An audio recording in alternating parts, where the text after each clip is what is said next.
À l'occasion de la grande... On the occasion of Patek Philippe Watch Art Grand Exhibition in Singapore, I have the pleasure of acquainting you with the new reference 5303R Grand Complication in rose gold.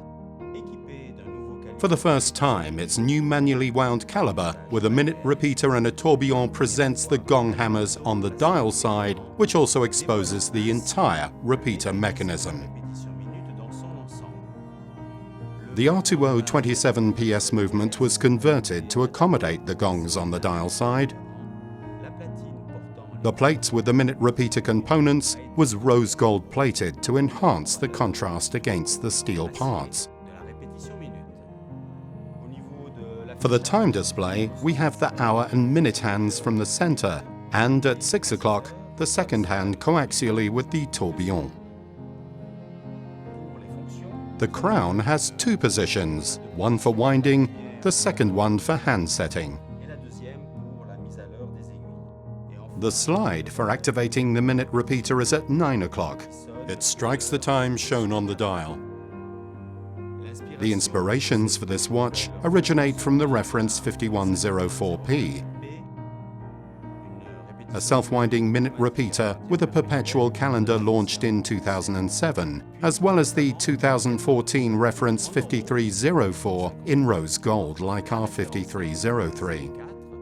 The 5304 is a self-winding minute repeater with a perpetual calendar and a transparent dial. The reference 5303 adopts the design vocabulary of the 5304.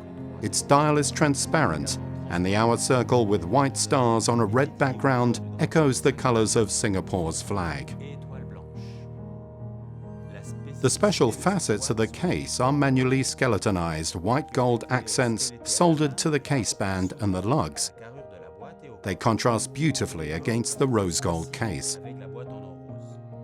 The white gold repeater slide is engraved with the same motifs, and the recesses are rose gold plated to reflect the optics of the case. We can now see the modifications for the new minute repeater tourbillon caliber with subsidiary seconds that shows the gongs and hammers of the minute repeater on the dial side for the first time. Left, the dial side of base caliber 103 that has outfitted our minute repeaters since 1991. Right, the new caliber 252, derived from caliber 103, both designated R20 27 PS. The plate was enlarged to 31.6 millimeters to accommodate the gongs, and it was pierced to reveal the tourbillon cage. The hour beak that samples the number of hours to be struck was skeletonized for aesthetic reasons. The quarter rack that samples the number of quarter hours to be struck was adapted to the new position of the hammers. The minute rack that samples the number of minutes was modified as well. A support bridge on the dial side of the plate was added for the new hammers. Turning the movement around, we can see that the bridge used to cover the strikework barrel was newly designed to offset the emission of the hammers. The hammers have been shifted to the dial side. They're now located between the hammer support bridge and the new upper hammer bridge.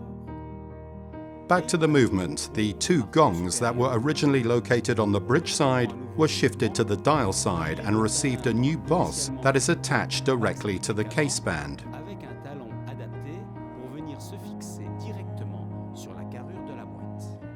The last modifications of the movement.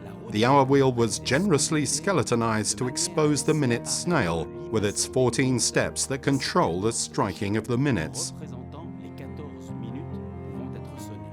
Its design recalls the third wheel in gold of the wheel train that is visible on the bridge side.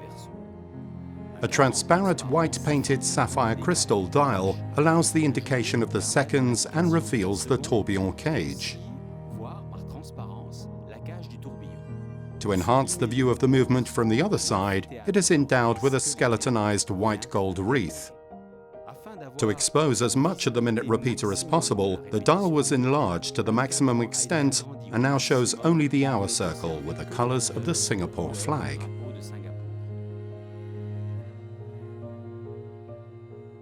The plate was enlarged to 31.6 millimeters to allow its integration in this new reference 5303. The sapphire crystal second style reveals the fourth wheel bridge in polished steel that extends across the tourbillon cage.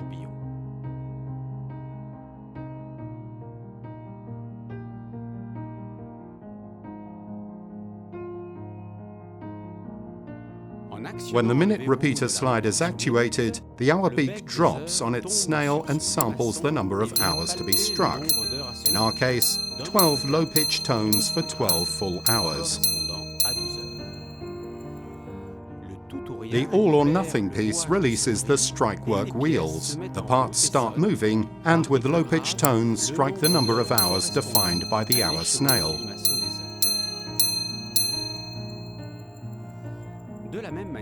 In the same way, to strike the correct number of quarter hours, the quarter rack samples the steps 0, 1, 2 or 3 to obtain the number of quarter hours that are then struck with double high-low tones. This is explained in detail for the minutes. The skeletonized hour wheel is shown here. It exposes the steps of the minute snail that controls the minute strikes. This part is firmly connected with the cannon pinion to which the minute hand is attached. The beak of the minute rack samples the steps of the minute snail to determine the number of minutes to be struck. In our case, the minute beak is on the 9th step and thus controls 9 high-pitched strikes.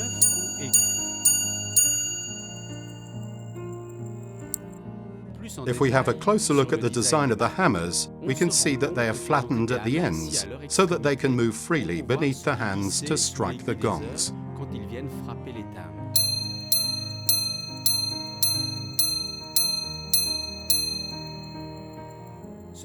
That is why it was possible to reduce the height of the mechanism without affecting the sound quality of the minute repeater. Ordinarily, the hammers are located on the bridge side and are mirror polished. Here they are located on the side of the minute repeater mechanism and are precision ground to match the other components. As was already the case with the reference 5531 World Time Minute Repeater launched in New York to coincide with the 2017 exhibition there, we again decided after various tests to attach the gongs to the caseband, and in this reference, in the interest of a clearer, more distinctive sound.